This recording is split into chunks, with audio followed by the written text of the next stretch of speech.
Hi, I'm Louise Nichol for ITP Live, and I'm here with Jeetendr Sehdev, the New York Times best-selling author of the Kim Kardashian Principle, and we're going to talk about marketing strategies and the influencer takeover. Don't forget to subscribe to ITP Live.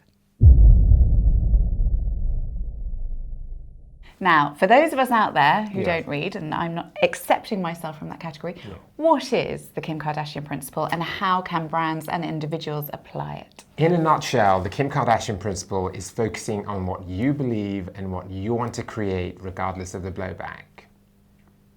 Okay, that's a big nutshell. Expanding it slightly, talk me through the selfie acronym. So there are 6 different rules for the Kim Kardashian Principle. You have to read the book in order to get the entire acronym, or I'd just bore you if I went through all of them. But really they revolve around sort of counterintuitive concepts. You know, we've been told to aim for perfection, and today we should be aiming to be imperfect, to show our vulnerabilities, to show our flaws. That's what people connect with. You know, we have been told to oftentimes be less of who we are in order to fit in. But today, the people who are breaking through are those who are more of who they are, and they're actually amplifying their uniqueness and their differences and their distinctive assets. So sorts of counterintuitive ideas like that. You say that almost traditional structures have been flipped on their heads. So when we were growing up, as slightly before millennials, just a bit. You know, we were always taught that doctors, accountants, were these revered career paths, lawyers. But nowadays, and this concept of talent and skill and education, but nowadays you say that's kind of been flipped. Yeah, I mean, nowadays we're seeing, we're seeing how modern fame is redefining talent. You know, before, you would have to play the violin to be talented, or you would have to know how to play the cello, or you'd have to go to drama school. Now, you can be incredibly talented by doing a beauty tutorial, or you can be incredibly talented by playing video games and filming yourself playing video games, or you can be incredibly talented by taking belfies. That's a selfie from behind, you need a mirror. Can you shake them? No, I don't have that talent, unfortunately, and I don't, there are other assets I don't have either that make a belfie good. So. We'll leave that to Kim. That's right, yes, leave it to Kim and people who work out their glutes more than I do. But yes, there we have it. Now, you say that, bringing it back to brands, you say that brands have to be authentic and show their true values. But recently we had the situation with Dolce Gabbana where they made an ad campaign promoting a fashion show in China that showed an Asian model trying to eat pasta with chopsticks. It didn't go down well. Then there were some DMs between Stefano Gabbana, one of the designers, and a Chinese user on social media that were made public where he was quite derisory about the country and its culture. And this resulted in the fashion show being cancelled. Reuters estimate $500 million loss in potential revenue. Chinese consumers film themselves burning Dolce & Gabbana items, using them to clean the bathroom, this kind of thing. So that, that level of honesty in this and transparency and authenticity, I suppose, really backfired. What's the learning from that? Well, I'm not overly familiar with that situation in particular, but what I would say is that with any form of experimentation, any form of risk-taking, there are rewards and there are also potential downsides. And with Nike, that was an enormously risky campaign, and there were consumers who burnt Nike products too. And maybe we need to, listen very closely to those people who are speaking up and who are, and who are not unhappy. And that is, that sort of level of hate is also a legitimate form of engagement. So, as an individual influencer, how did they achieve authenticity and transparency without risking a sort of a PR disaster like Dolce? Well, I don't think that you can I don't think that you can sort of hedge your risk to the point that, there are no, you can say for sure that there are not going to be any PR disasters. I mean, that comes with innovation, that comes with experimentation, and you want to be open to failing. I mean, failing is not a bad thing. It's learning from those failures and getting back up again and dusting yourself off. And that sounds a bit like an Elias song.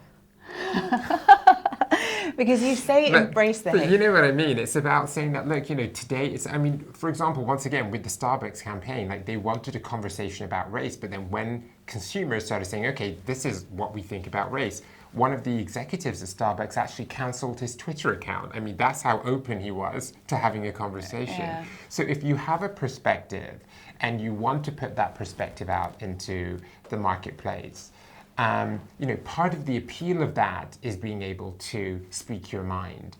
And with that, you also have to accept both the people who are going to agree with you and those people who are going to disagree with you. And I'm sure they both have very legitimate viewpoints. Yeah, I mean, I suppose bringing it back to Kim again, Kim, yes. KKW, yes. as we like to know, has been on the receiving end of, huge amounts Absolutely. of hate and derision. And look where she is. Where do you think her and that wider Kardashian-Jenner clan will be in the next 5-10 years? I think Kim is what I describe as a new world leader. I think she's a cultural force to be reckoned with. She is a glimpse of the future, of what younger generations see the world as, but also want to be. It's shocking, when I go into schools or when I speak to younger audiences, they less want to be doctors, they less want to be lawyers now. They all want to be Kim Kardashian, or they all want to be YouTubers. So I think that within itself is saying that, look, there's an enormous amount of influence that is occurring there from leaders like this, and we need to pay attention to them, and there's a lot to learn from them in how we can set a vision and align people towards that vision. So to that point, will the influencer bubble burst? No, I don't think it will. I think that the influencers are very much here to stay, and social media, I think, is only going to become increasingly pervasive and increasingly powerful. I think what's interesting is that with traditional celebrities, I think that we are already seeing how traditional celebrities are trying to embody more of the influencer type celebrity mentality. They're getting greater presence on social media, they're getting realer, they're becoming more no-filtery.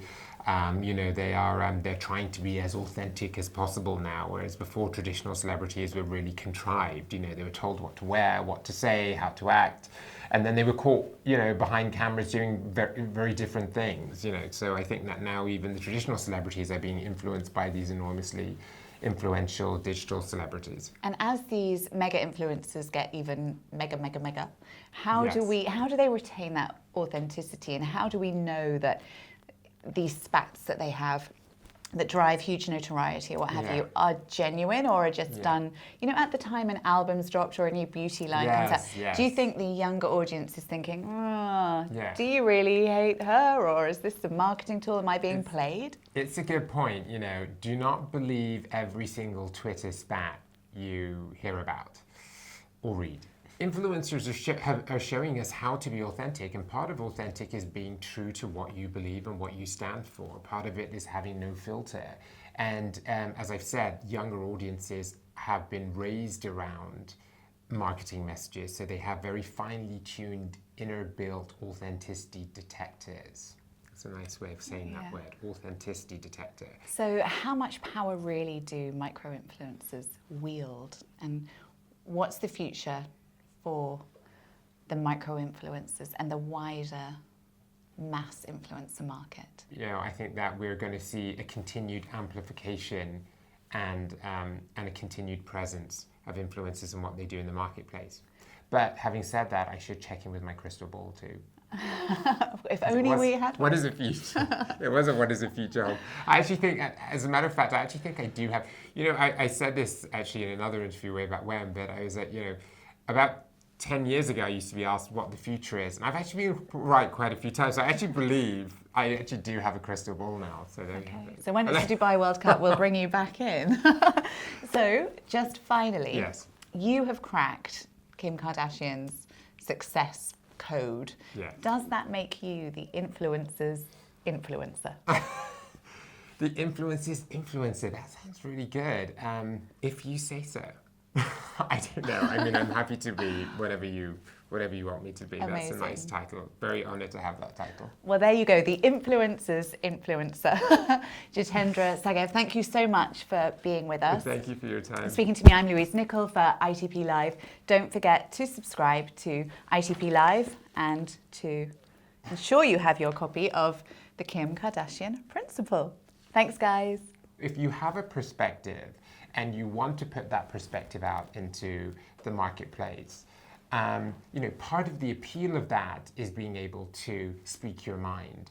And with that, you also have to accept both the people who are going to agree with you and those people who are going to disagree with you. And I'm sure they both have very legitimate viewpoints.